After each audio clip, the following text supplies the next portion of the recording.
Hey everyone, what does a perfect German CV format look like? And more importantly, how can you create one that will actually land you a job?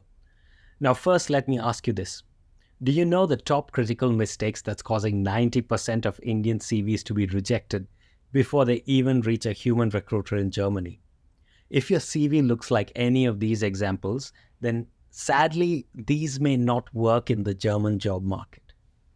But don't worry, I'm going to explain everything in detail, so please listen carefully to each point. I agree that you are smart, intelligent, hardworking, team player, self motivated, and you want your work to speak for itself. But when no one has seen you yet or seen your work, then they can only judge your skills by looking at your CV. Let's look at what happens when you submit your CV for a job post. First, it goes through the applicant tracking system software, which scans your CV for keywords, qualifications, and other criteria. It filters out CVs that don't meet these basic requirements. The next is initial HR screening. So HR professionals or recruiters review your CV that has been passed by the ATS. They look for more nuanced details and overall fit. There are some critical mistakes here that people make which can have your CV stuck at this stage. Hiring manager review.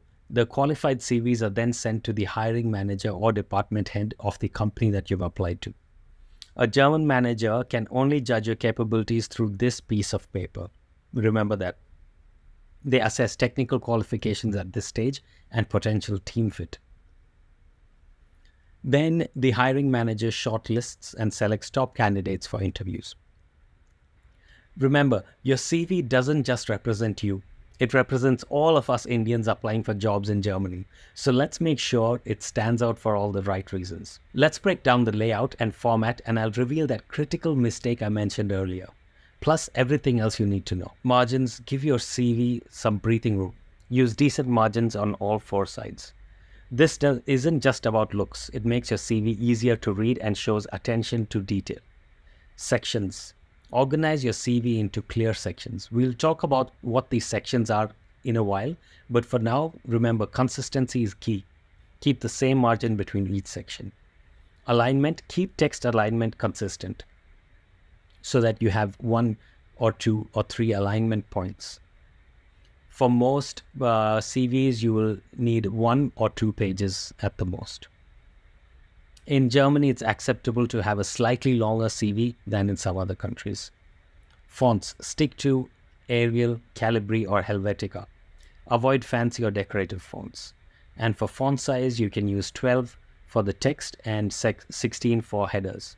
If you're applying for an art kind of position or a graphic designer, you may need to stand out. You may want to do something that makes you a little bit different from the normal, but use the format that I'm giving you here in this video as your base. Use this video as your starting point, and then you can build on these rules. A clean layout tells employers you're organized and pay attention to detail. It makes their job easier, and your CV will be seen as less risky than someone with the exact same qualifications but a shabby CV. Let's start with your personal information. Now, your name. You can have your first name and last name. You need not have your middle name. If you have really long names, like 3 or 4 or 5 names, it's not really important to have it exactly like your passport name. This is just for convenience, so you can have your first name and your last name, and that's good. For your address and phone number, you can put it in. It doesn't have to be your full address. You can put your street and the area that you live in. And your phone number, make sure to add +91, and your nationality.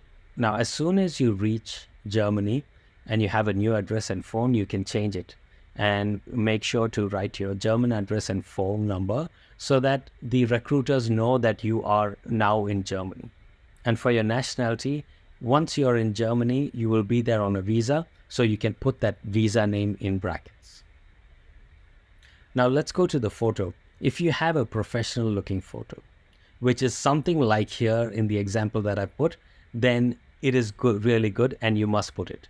If you don't have a professional looking photo and it looks like any of these photos, then avoid putting a photo. It is optional. Let's look at your work experience. You will want to list all of your work experience. Make sure to add in keywords from the job that you're applying to. So look at the job post and use certain keywords as they are within your resume. This helps the ATS system filter out certain CVs. And keep your dates of the job, like March 2019 to September 2023. Keep those dates on a particular line. So have a separate alignment just for the dates so that it's easy for a recruiter to go ahead and see March 2019 to 23. And then they're going to calculate it as 3 or maybe 4 years. And the other one is 3 years. So they already know just by looking at it really quickly that you have 6 years of experience. You can add your education. You can also add in any certificates that you may have done. Let's look at skills. For the skills, you should add in all the skills that are relevant to the job. Again, it would be super beneficial if you can add it as just like as you see in the job post. So pick out keywords from the job post and then make sure to put it here. This again helps the ATS or the tracking software to pick up your CV. For languages, you want to put the top 2 most widely spoken languages in Germany, which is English and German, and indicate your level of proficiency in that language, in those 2 languages. You can also add in other languages like your mother tongue or any other languages that you speak. For hobbies, you can add things like cricket, Indian dishes. The reason I've put them here is that it might seem too simple, but in reality, how many people in Germany actually do this kind of stuff? Indian dishes are something that most of them in Germany do not know about, right? So other than butter chicken and naan, like no one would have heard about your local dishes.